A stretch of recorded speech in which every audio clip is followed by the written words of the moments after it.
नमस्कार मित्रों, CTET exam 2026 paper 2 SST के डायरेक्ट क्वेश्चन एनसीईआरटी 6 to 8 की बुक्स से पूछे जाते हैं।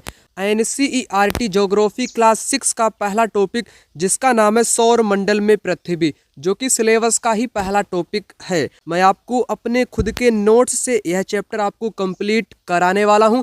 एनसीईआरटी के साथ आपके यहाँ पर पीवाईक्यू क्वेश्चन भी होने वाले हैं। कहने का तात्पर्य है कि इस वीडियो में आप लोगों को कंप्लीट एनसीईआरटी वाला कंटेंट मिल जाएगा और अब तक जितने भी वर्षों के क्वेश्चन पूछे गए हैं वे भी आप लोग कर पाओगे। अधिकतर लोगों की डिमांड थी, जितने भी लोगों ने नोट्स लिए थे बोल रहे थे कि सर आप अपने नोट्स से पढ़ाइएगा ताकि हम लोग बेहतर ढंग से चीज़ों को समझ पाएँ। सबसे पहले हम बात करेंगे आखिर पूर्णिमा क्या होती है। पूर्णिमा की रात्रि क्या होती है। पूर्ण चंद्र को लगभग 1 महीने में एक बार देख सकते हैं। आपने कभी आसमान में नज़र गड़ा कर के देखा होगा, चंद्रमा आप पूरा, आधा नहीं पूरा आप देख सकते हैं। वो कब देख सकते हैं? आप 1 महीने में मात्र एक बार देख सकते हैं, ठीक है ना। यह पूर्ण चंद्रमा वाली रात को पूर्णिमा बोलते हैं। 15 दिन के बाद आप इसे नहीं देख सकते हैं, ठीक है ना। उसके बाद अमावस्या की बात कर लेता हूँ। पूर्णिमा के 15 दिन बाद इस नए चंद्रमा की रात्रि को अमावस्या कहते हैं। दोनों चीज़ें क्लियर हो चुकी है, पूर्णिमा और अमावस्या। चलिए अब बात करेंगे आगे। यहाँ पर एक महत्वपूर्ण प्रश्न यहाँ पर उठता है। ये क्वेश्चन आप लोग यहाँ पर समझने का प्रयास करना, ताकि कई लोगों को पता नहीं होगा, इसलिए मैं आपको बारीकी से हर चीज़ों को यहाँ पर डिस्कस करता हुआ चलूँगा ताकि सब कुछ आपके दिमाग में घुस जाए। हम दिन के समय में चंद्रमा एवं इन छोटी चमकीली वस्तुओं को क्यों नहीं देख पाते हैं।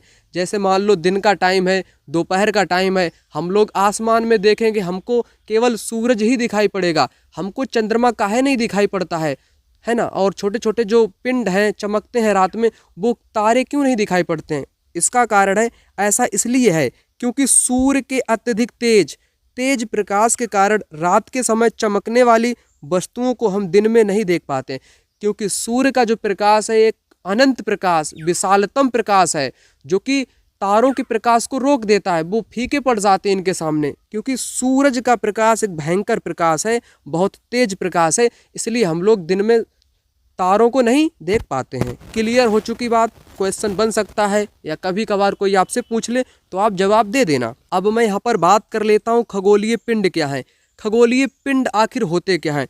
सूर्य, चंद्रमा तथा वे सभी वस्तुएं जो रात के समय आसमान में चमकती हैं खगोलीय पिंड कहलाती हैं। अब मैं आपको एक बात यहाँ पर स्पष्ट करना चाहता हूँ खगोलीय पिंड के बारे में। खगोलीय पिंड में सूर्य भी आता है, चंद्रमा भी आता है, और वे भी सारी की सारी वस्तुएं आती हैं जो रात में चमकती हैं, है ना, जिनको हम तारे बोलते हैं। वे सभी खगोलीय पिंड के अंतर्गत ही आते हैं, ठीक है ना। कुछ खगोलीय पिंड बड़े आकार वाले तथा गर्म होते हैं। तो यहाँ पर एक ये स्टेटमेंट बहुत इंपॉर्टेंट है, यहाँ से परीक्षा में क्वेश्चन अक्सर पूछा जाता है, क्वेश्चन भी मैं आपको कराऊंगा, है ना।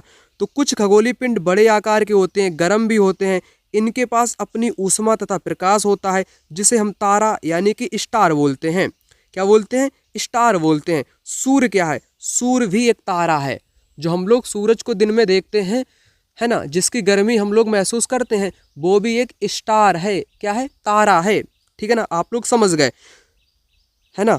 और कुछ खगोलीय पिंड के पास क्या होती है? ऊष्मा होती है और खुद का प्रकाश होता है, उनको तारा बोलते हैं।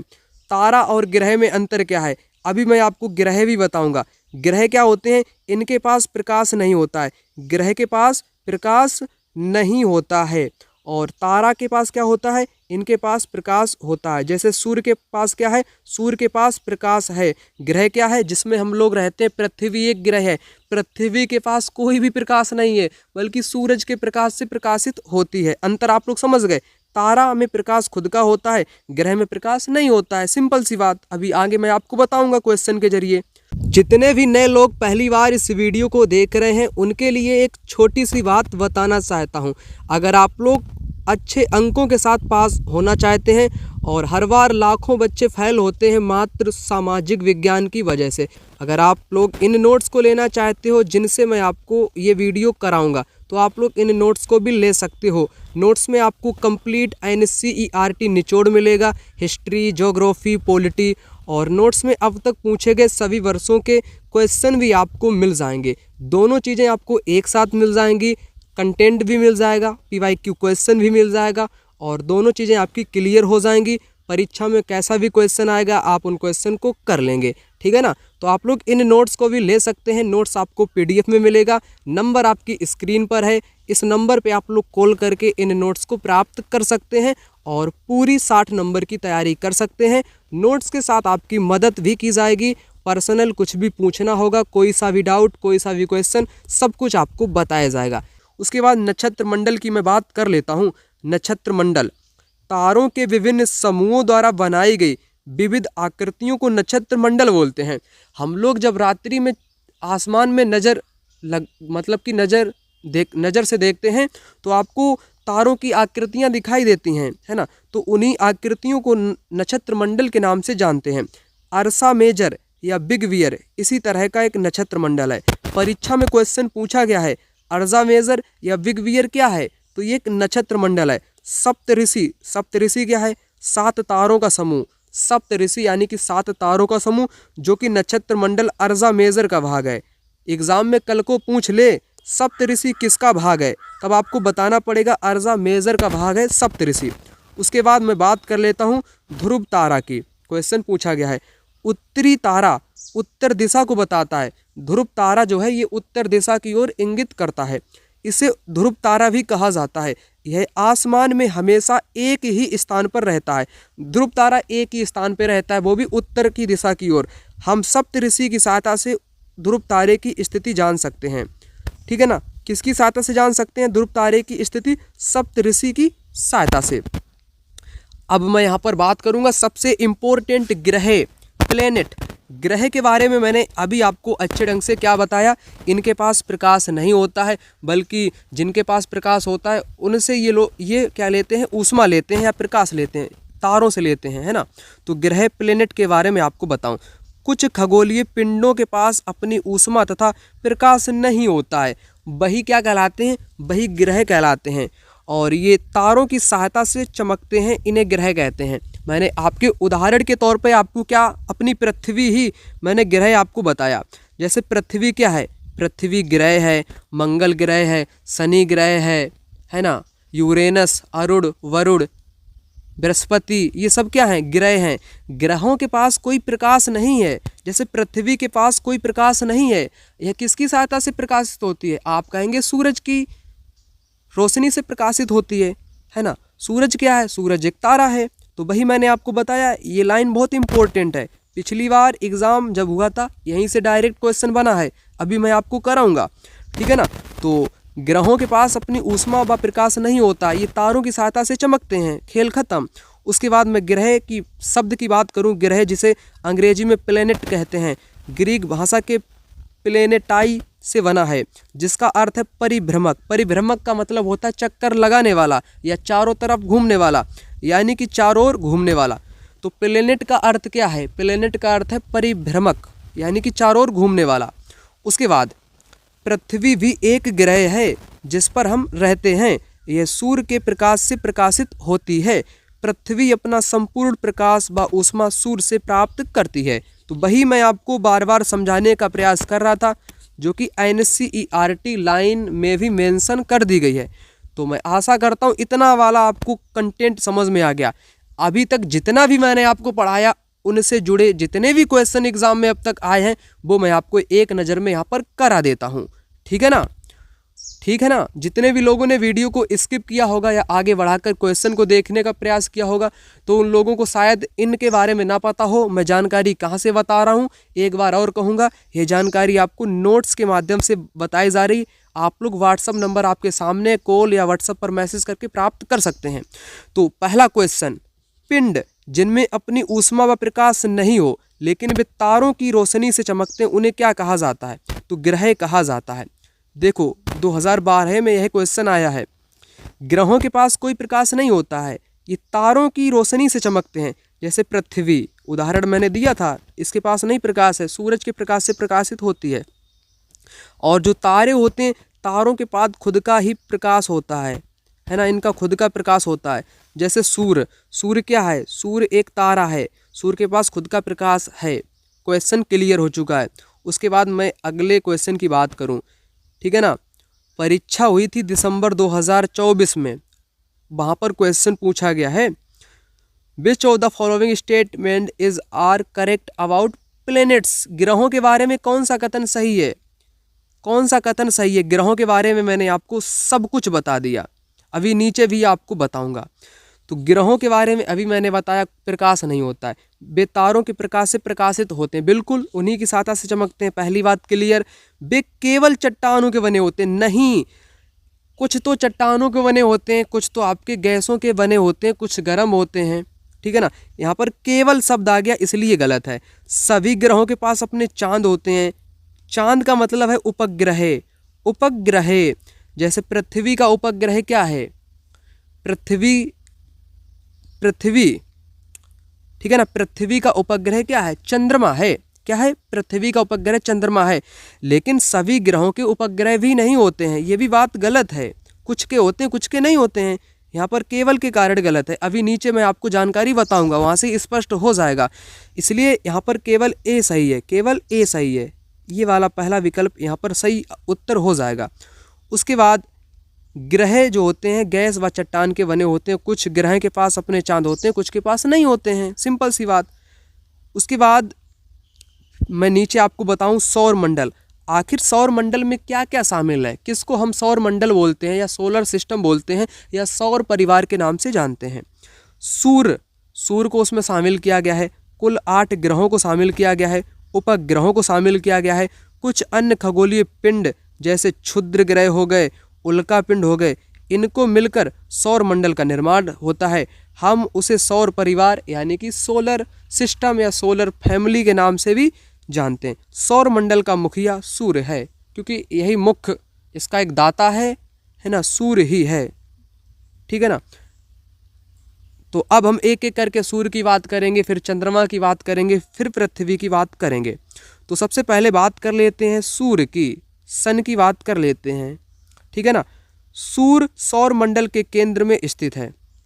यहाँ पर एक बात स्पष्ट हो जाएगी, जो सूरज है ना, यह सौर मंडल के केंद्र में स्थित है, बीचों बीच में स्थित है। यह बहुत बड़ा है एवं अत्यधिक गर्म गैसों से बना है। इसका खिंचाव बल सौर मंडल को बांधे रखता है। इसका खिंचाव बल सौर मंडल को बांधे रखता है। सूर्य का जो बल है वो सौर मंडल को बांधे रखता है। सूर्य सौर मंडल के लिए प्रकाश व ऊष्मा का एकमात्र स्रोत है। सूर्य से ही जितना प्रकाश उत्पन्न होता है वो सौर मंडल पर इसका प्रभाव पड़ता है। सूर्य पृथ्वी से लगभग 15 करोड़ किलोमीटर दूर है। 15 करोड़ किलोमीटर दूर है, ठीक है ना। कितना, 15 करोड़ किलोमीटर दूर है। लाइन इंपॉर्टेंट है। दूसरी लाइन यहाँ पर इंपॉर्टेंट है। प्रकाश की गति लगभग 3 लाख किलोमीटर प्रति सेकेंड है। इसका मतलब क्या होता है, क्वेश्चन थोड़ा घुमा के जरूर पूछेगा परीक्षा में, क्योंकि आपने इस लाइन को पढ़ा लेकिन इसका मतलब नहीं समझा तो वो बेकार है। मैं आपको समझाता हूँ। देखो, 3 लाख किलोमीटर प्रति सेकेंड, सूर्य का जो प्रकाश की गति है वो मात्र 1 सेकेंड में ना 3 लाख किलोमीटर जाएगी। कितना, 3 लाख किलोमीटर जाएगी। 1 मिनट में कितना जाएगी प्रकाश की गति, वो 3 लाख किलोमीटर भागती हुई चली जाएगी तेज गति से। इसको बोलते हैं प्रकाश की गति। तो प्रकाश की गति कितनी है, 3 लाख किलोमीटर प्रति सेकेंड। एक सेकेंड में 3 लाख किलोमीटर जाती है, ठीक। उसके बाद सूर्य का प्रकाश पृथ्वी पर आने में लगभग 8 मिनट का टाइम लगता है। कितना, 8 मिनट का टाइम लगभग लगता है, ठीक है ना। उसके बाद मैंने ग्रहों के बारे में आपको थोड़ा सा ऊपर बताया था, उसकी परिभाषा बताई थी। क्या परिभाषा थी ग्रहों की? ग्रहों की परिभाषा थी इनके पास खुद का प्रकाश नहीं होता है ना। तो मुख्य तौर पे 8 ग्रह माने गए हैं जो कि एक निश्चित पथ में सूर्य का चक्कर लगाते हैं। ग्रह तो वैसे तो बहुत हैं, ग्रहों की कोई गिनती नहीं है ना। तो मुख्य तौर पे जो भूगोल वेत्ता हैं या वैज्ञानिक है उन्होंने 8 ग्रह को माना है, क्योंकि यह जो ग्रह हैं ये एक निश्चित पथ में चक्कर लगाते हैं। सूर्य से दूरी के हिसाब से ग्रहों का क्रम, तो ये बहुत इंपॉर्टेंट है ये वाली लाइन। सूर्य से दूरी के हिसाब से ग्रहों का क्रम, सूर्य से दूरी के हिसाब से। सूर्य के सबसे नज़दीक कौन सा है? सूर्य के सबसे नज़दीक है बुध, उसके बाद शुक्र, फिर पृथ्वी, मंगल, बृहस्पति, शनि, अरुण, नेपच्यून, वरुण। बुध सूर्य के सबसे नज़दीक है, ठीक है ना। यहाँ से क्वेश्चन कई बार परीक्षा में बना है, नीचे आपको कराऊंगा। बुध नंबर 1 पे है, बुध, शुक्र, पृथ्वी, मंगल, बृहस्पति, शनि, अरुण, वरुण। उसके बाद ग्रहों के प्रकार भी मैं आपको बता दूं। ग्रह आंतरिक ग्रह भी होते हैं और बाह्य ग्रह भी होते हैं। आंतरिक और बाह्य में अंतर क्या होता है, कौन गर्म होते हैं, कौन ठंडे होते हैं, कौन चट्टान से बने होते हैं, कौन गैस से बने होते हैं, वो चीज़ मैं आपको यहाँ पर क्लियर कर दूं। और आंतरिक ग्रह आपके 4 हैं, बुध, शुक्र, पृथ्वी, मंगल। बुध, शुक्र, पृथ्वी, मंगल। और बाह्य ग्रह ये थोड़े बड़े होते हैं, बृहस्पति, शनि, अरुण, वरुण, ठीक है ना। तो यहाँ पर बहुत महत्वपूर्ण चीज़ है, यहाँ पर अच्छे ढंग से समझना। इनको सबसे पहले आप लोग समझ लो, आंतरिक ग्रह को। बुध, शुक्र, पृथ्वी, मंगल सूर्य से बहुत नज़दीक हैं। आंतरिक का मतलब होता है अंदर, इनर प्लेनेट। इनर प्लेनेट का मतलब है सूर्य के जो नज़दीक हो, पास में हो, तो वो चट्टान से बने होते हैं। आंतरिक ग्रह किससे बने हैं, तो चट्टान से बने हैं, इनको चट्टानी ग्रह भी कहते हैं। दूसरी तरफ जो बाह्य ग्रह हैं उसमें बृहस्पति, शनि, अरुण, वरुण, यूरेनस या नेपच्यून भी बोलते हैं, सूर्य से बहुत दूर हैं और इनका आकार भी बड़ा है। ये गैस और तरल पदार्थ दोनों से मिलकर बने होते हैं, इसलिए इनको गैसीय ग्रह भी बोला जाता है। क्या बोला जाता है, गैसीय ग्रह भी इन्हीं को बोला जाता है। इतना मैंने क्लियर कर दिया। बाह्य ग्रह क्या होते हैं, गैसीय ग्रह होते हैं, बृहस्पति, शनि, अरुण, ये तरल पदार्थ से बने होते हैं, जबकि आंतरिक वाले आपके चट्टान से बने होते हैं जो कि नज़दीक होते हैं। दो चीज़ें क्लियर। उसके नीचे मैं क्वेश्चन कराऊं, निम्नलिखित में से ग्रहों का कौन सा संयोजन गैसीय ग्रह है। अभी गैसीय ग्रह के बारे में मैंने आपको बताया, इसको बोलते बाह्य ग्रह या बाहरी ग्रह, आउटर प्लेनेट बोल सकते हैं इसको। बृहस्पति, शनि, अरुण, वरुण, अभी मैंने आपको बताया ना, अभी मैंने आपको बताया, ये वाला बताया, गैसीय ग्रह बृहस्पति, शनि, अरुण, वरुण, वही रिलेटेड यहाँ पर क्वेश्चन भी पूछ लिया गया, ठीक। उसके बाद एक रोचक तथ्य भी याद कर लो आप लोग, एक रोचक तथ्य है ना, फैक्ट। बृहस्पति, शनि, यूरेनस के चारों ओर छल्ले हैं। छल्ले किसके ओर हैं, बृहस्पति के पास भी हैं, शनि के पास भी हैं, यूरेनस के पास भी हैं। ये छल्ले विभिन्न पदार्थों के असंख्य छोटे छोटे पिंडों से बनी पट्टियां हैं। पृथ्वी से इन छल्लों को शक्तिशाली दूरबीन की सहायता से देखा जा सकता है। तो मुख्य तौर पे छल्ले याद रखो आप लोग, किन में हैं, बृहस्पति में है, शनि में है, यूरेनस में है, 3 में है। 3 के अतिरिक्त आपको कोई भी ऑप्शन में दिखे उसको आपको गलत ही करना है, क्योंकि इसके अलावा सही नहीं माना जाएगा कोई भी। बृहस्पति, शनि, यूरेनस। अब नीचे आ जाते हैं। अब मैं कक्षा की बात करूं, कक्षा या क्लास, स्कूल वाली कक्षा नहीं, ये सौर मंडल वाली कक्षा की मैं बात कर रहा हूँ। सौर मंडल के सभी 8 ग्रह एक निश्चित पथ पर सूर्य का चक्कर दीर्घ वृत्ताकार पथ में लगाते हैं, ये कक्षा कहलाते हैं। कक्षा आप लोग समझ गए ना। जो सूर्य है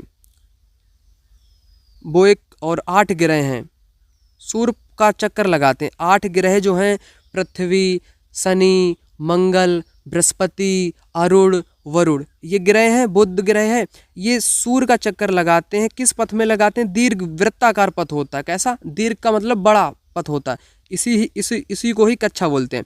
अब मैं कुछ महत्वपूर्ण बात कर लूँ ग्रहों की, जैसे बुध सूर्य के सबसे नज़दीक है, सूर्य का चक्कर 88 दिन में लगाता है। ये क्वेश्चन एग्जाम में इतनी बार पूछा गया है, मैं आपको अभी कराऊंगा तब आपको पता चलेगा। बुध सूर्य का चक्कर कितने दिन में पूरा करता है, 88 दिन में पूरा करता है। बुध सूर्य के सबसे नज़दीक है और 88 दिन का टाइम लगाता है, नज़दीक है तब 28 दिन का टाइम लगाता है। और शुक्र को पृथ्वी का जुड़वा ग्रह माना जाता है, क्योंकि इसका आकार एवं आकृति लगभग पृथ्वी के समान है। कल को एग्जामिनर पेपर में पूछ ले, जो शुक्र ग्रह है उसको हम लोग पृथ्वी की बहन क्यों बोलते हैं, चमकीला ग्रह क्यों बोलते हैं, सांझ का तारा क्यों बोलते हैं, क्योंकि यह पृथ्वी का एक जुड़वा ग्रह, पृथ्वी के ही समान है, क्योंकि इसका आकार भी पृथ्वी से मिलता जुलता है, आकृति भी पृथ्वी से मिलती जुलती है, इसलिए इसे पृथ्वी का जुड़वा ग्रह बोलने लगे संयोगवश, ठीक। उसके बाद थोड़ा प्लूटो के बारे में जान लूँ। प्लूटो ग्रह भी था, जिसको बौना ग्रह बोलते हैं। अभी तक प्लूटो को भी एक ग्रह माना जाता था। अंतर्राष्ट्रीय खगोलीय संगठन ने अपनी बैठक में 2006 में निर्णय लिया कि सिरस 2003 UB 313 ये ग्रहों के नाम है, तथा प्लूटो बौने ग्रह हैं, इनको अलग कर दिया लिस्ट से। अब मैंने अभी आपको बुध के बारे में बताया था, बुध से रिलेटेड क्वेश्चन। तो बुध बुध बुध समझ गए ना, और कक्षा भी दीर्घ वाली समझ गए। 28 दिन में चक्कर लगाता है बुध सूर्य का, जो कि नज़दीक है। अब मैं क्वेश्चन पर एक नज़र डाल कर आपको बताता हूँ। अभिकथन है और कारण है। बुध अपनी कक्षा में एक चक्कर पूरा करने में 88 दिन लगाता है। सही बात है, क्योंकि यह सूर्य के सबसे समीप है, समीप है, बहुत नज़दीक है बुध, इसलिए 88 दिन का टाइम लेता है। कारण दिया गया है, सौर मंडल के सभी 8 ग्रह सूर्य के चारों ओर एक अपने निश्चित दीर्घ वृत्ताकार पथ पर चलते हैं, इसे कक्षा कहते हैं। ये भी सही है, दोनों सही हैं आपके। पहला उत्तर इस क्वेश्चन का सही उत्तर हो जाएगा। उसके बाद मैं नीचे बात कर लेता हूँ। कुछ क्वेश्चन आपके ऊपर छूट गए थे। किन ग्रहों के चारों ओर छल्ले पाए जाते हैं? छल्ले समझ गए ना, रोचक वाली बात मैंने आपको कहाँ बताई थी। ये देखो रोचक वाली बात, बृहस्पति शनि यूरेनस में चारों ओर छल्ले पाए जाते हैं। बृहस्पति शनि यूरेनस में छल्ले पाए जाते हैं। बृहस्पति शनि यूरेनस ABC, यानी कि पहला ऑप्शन इस क्वेश्चन का सही जवाब हो जाएगा।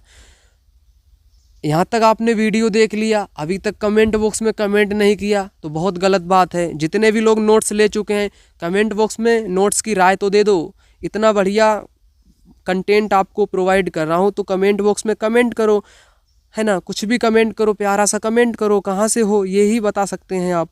उसके बाद फिर नीचे देखो, ग्रहों के कौन से समूह के चारों छल्ले, देखो छल्ले वाला क्वेश्चन 2015 में आया, उसके बाद 2022 में भी आया। इसलिए कहता हूँ रिपीट होते हैं क्वेश्चन, रिपीट होते हैं। रिपीट होने का तरीका अलग अलग है।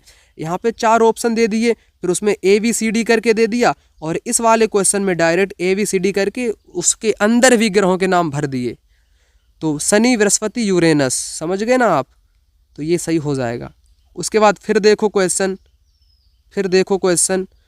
किन ग्रहों के चारों छल्ले हैं? बृहस्पति शनि यूरेनस, ABC, ठीक है ना, समझ में आ गया आपको।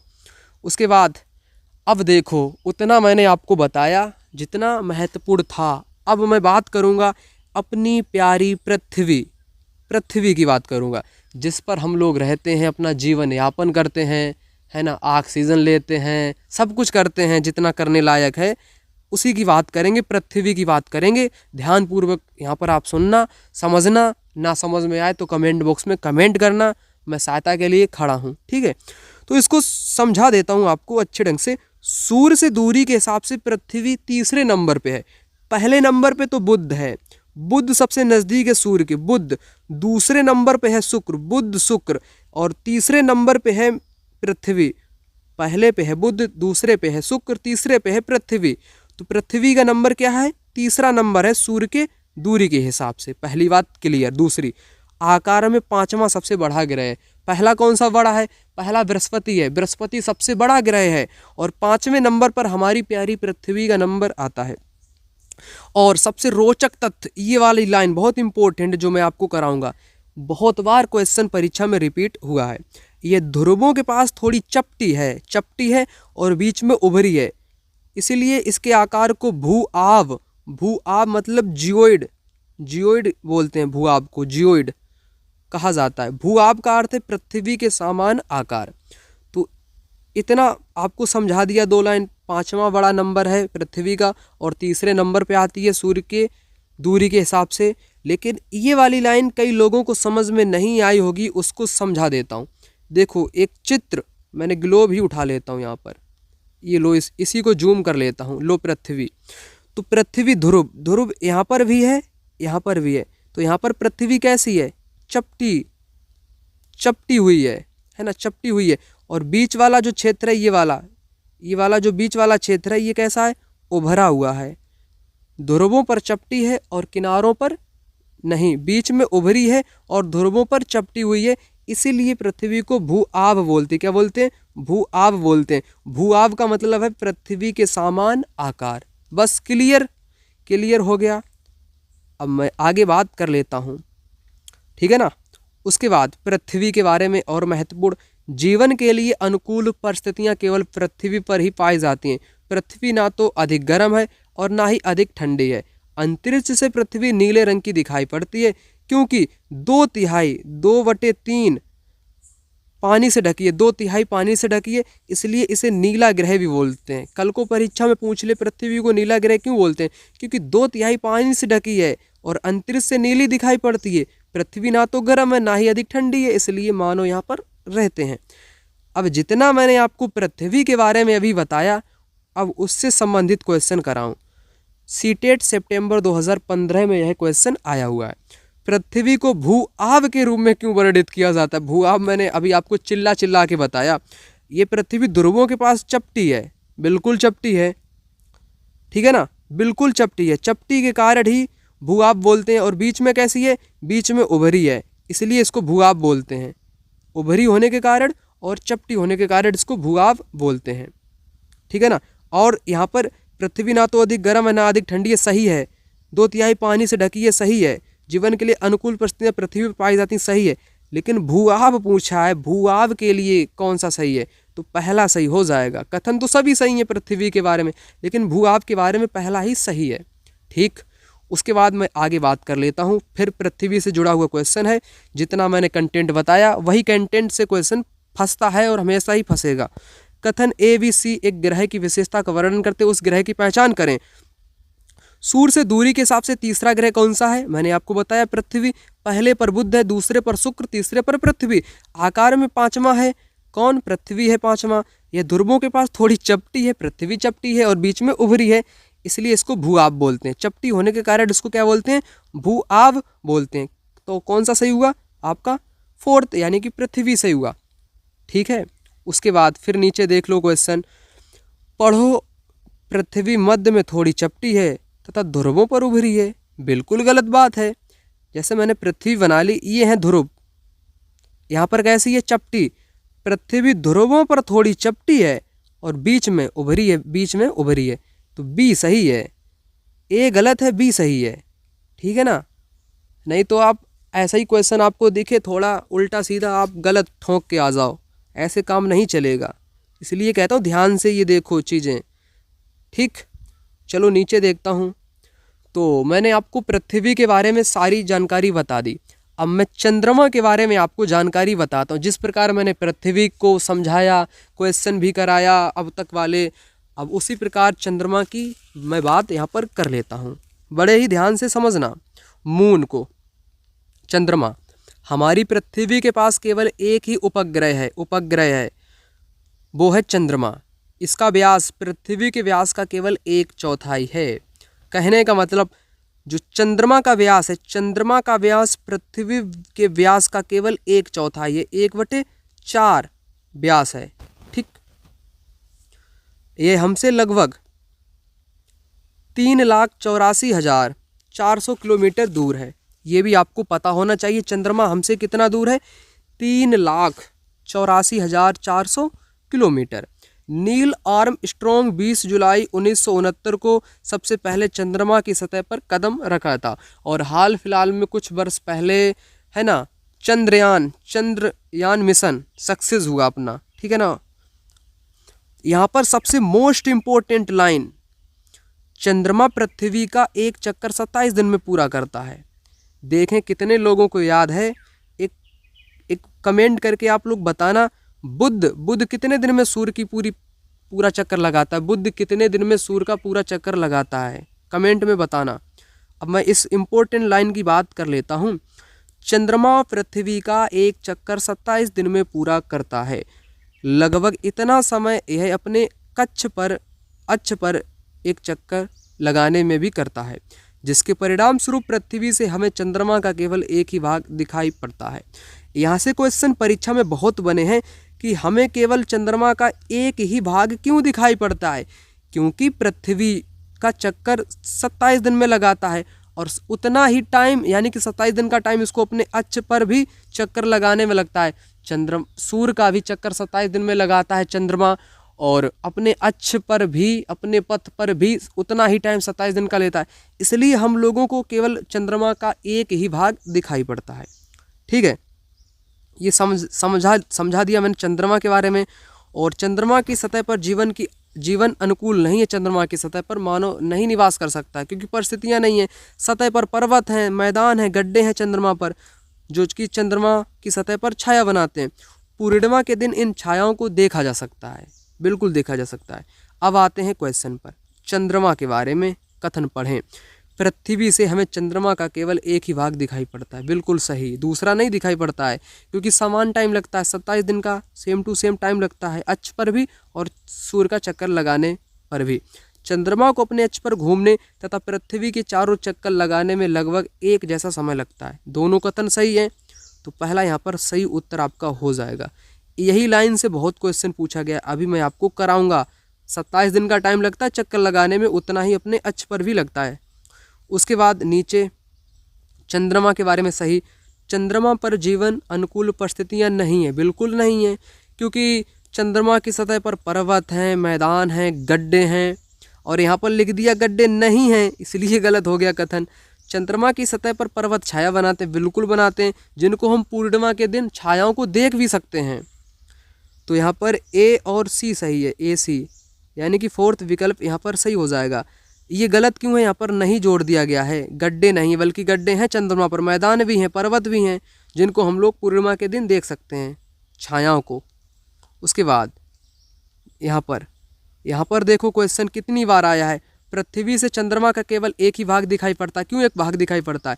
चंद्रमा को पृथ्वी के चारों चक्कर लगाने में तथा अपने अक्ष पर घूमने में समान समय लगता है। कितना समय लगता है? 27 दिनों का लगभग टाइम लगता है।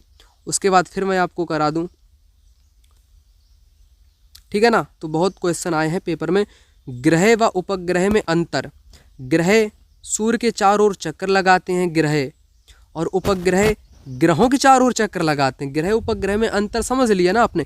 ग्रह जो होते हैं, जितने भी ग्रहों की मैंने बात करी, चाहे बुध की करी, चाहे शुक्र की करी, चाहे मैंने पृथ्वी की बात करी, तो ये सूर्य का चक्कर लगाते हैं। किसका? सूर्य का चक्कर लगाते हैं। बल्कि उपग्रह ग्रहों का चक्कर लगाते हैं, ग्रहों के चारों ओर चक्कर लगाते हैं। कुछ मानव निर्मित भी उपग्रह हैं, भारत के भी उपग्रह हैं, वैज्ञानिकों द्वारा बनाए गए हैं, जो ब्रह्मांड में जानकारी देते हैं, मौसम कैसा है, क्या होगा, कब क्या होगा।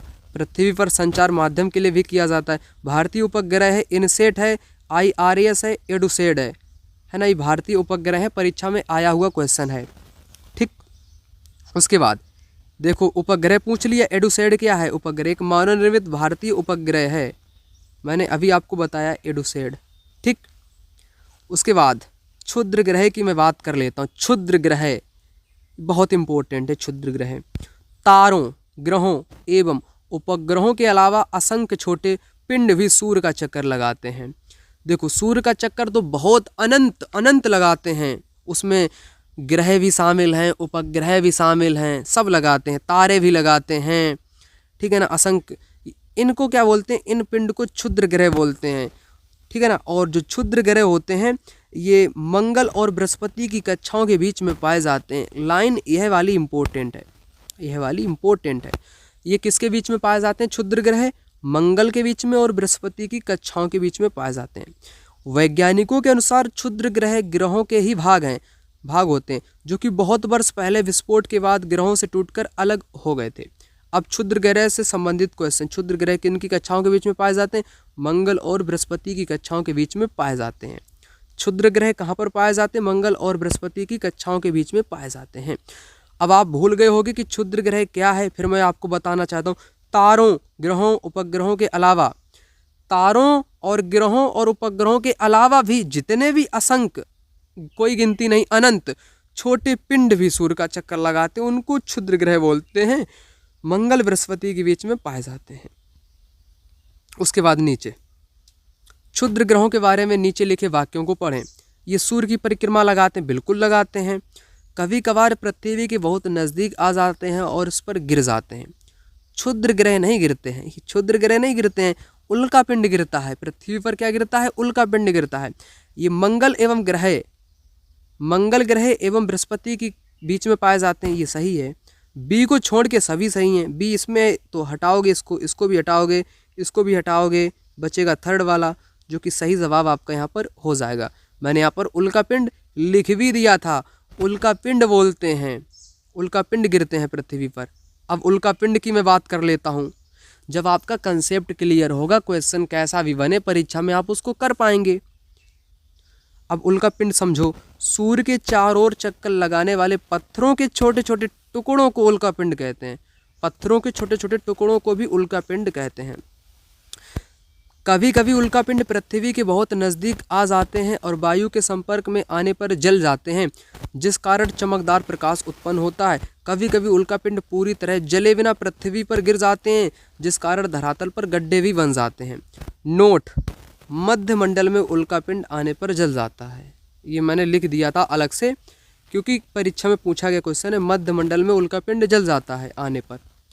और उल्कापिंड क्या है? पत्थर के छोटे टुकड़े हैं जो कि सूर्य का चक्कर लगाते हैं, और ये कभी कभी पृथ्वी के बहुत नज़दीक आ जाते हैं, है ना। वायु के संपर्क में आने पर ये जल जाते हैं। जलने से चमकदार प्रकाश उत्पन्न करते हैं। कभी कभी पृथ्वी बिना जले पृथ्वी पर गिरते हैं डायरेक्ट, तो धरातल पर गड्ढे बन जाते हैं, फिर उन गड्ढों में पानी भर जाता है, झरना का निर्माण हो जाता है। ठीक, उसके बाद अंतिम है आपका आकाश गंगा। आकाश गंगा मिल्की वे, एक ओर से दूसरी ओर आकाश में फैली चौड़ी सफ़ेद पट्टी जो लाखों तारों का समूह है, लाखों तारों का समूह मिल्की वे या आकाश गंगा कहलाता है। हमारा सौर मंडल आकाश गंगा का ही भाग है। देखो, आकाश गंगा में कोई अनंत, मैं कहूँगा, कोई देख नहीं पाया है, ना हमेशा कोई देख पाएगा, क्योंकि आकाश गंगा में करोड़ों सौर मंडल जैसे और भी मंडल हैं, अनंत, है ना। तो हमारा सौर मंडल भी आकाश गंगा का ही भाग है। आकाश गंगा करोड़ों तारों, बादलों तथा गैसों की एक प्रणाली है। करोड़ों तारों, बादलों, गैसों की एक प्रणाली है आकाश गंगा। लाखों आकाश गंगाएं मिलकर ब्रह्मांड को बनाती हैं। इसको मुझे हंसी आ गई, मैं इसको भी एक चित्र के माध्यम से आपको बताऊंगा, अगर शायद इसमें चित्र हो फिर आप इसको समझ पाओगे, है ना। खिचड़ी ऐसी पक रही होगी, आपको लग रहा होगा कि आकाश गंगा क्या है। देखो, सबसे बड़ा है ब्रह्मांड, ब्रह्मांड में आती है आकाश गंगा, आकाश गंगा में आता है सौर मंडल, सौर मंडल में आते हैं ग्रह, उपग्रह, जिस पर हम लोग रहते हैं। मतलब कि इतना बड़ा सिस्टम है। अब क्वेश्चन कर लेते हैं। निम्नलिखित कथनों को पढ़िए तथा उपयुक्त विकल्प का चयन कीजिए। ब्रह्मांड लाखों आकाश गंगाओं से मिलकर बनता है। आकाश गंगा करोड़ों तारों, बादलों, गैसों की एक प्रणाली है। सेम टू सेम अभी मैंने आपको यही लाइनें बताई, ये देख लो आप, ये वाली देखो, ये वाली देखो, वही क्वेश्चन पूछा, दोनों सही यहाँ पर हो गए। ठीक है ना। तो मैंने चित्र के माध्यम से भी बता दिया आपको, ठीक है ना। तो सारे क्वेश्चन करा दिया, कंप्लीट एनसीईआरटी कंसेप्ट भी यहाँ पर क्लियर करा दिया। कमेंट बॉक्स में कमेंट कर देना आप लोग कहाँ से इस वीडियो को देख रहे हो, और जिन मेरे प्रिय मित्रों को नोट्स चाहिए होगा तो वो इस वाले नंबर पे कॉल कर लेना या व्हाट्सएप पर मैसेज कर लेना। नोट्स आपको मिल जाएगा मात्र 199 रुपये में। ठीक है ना।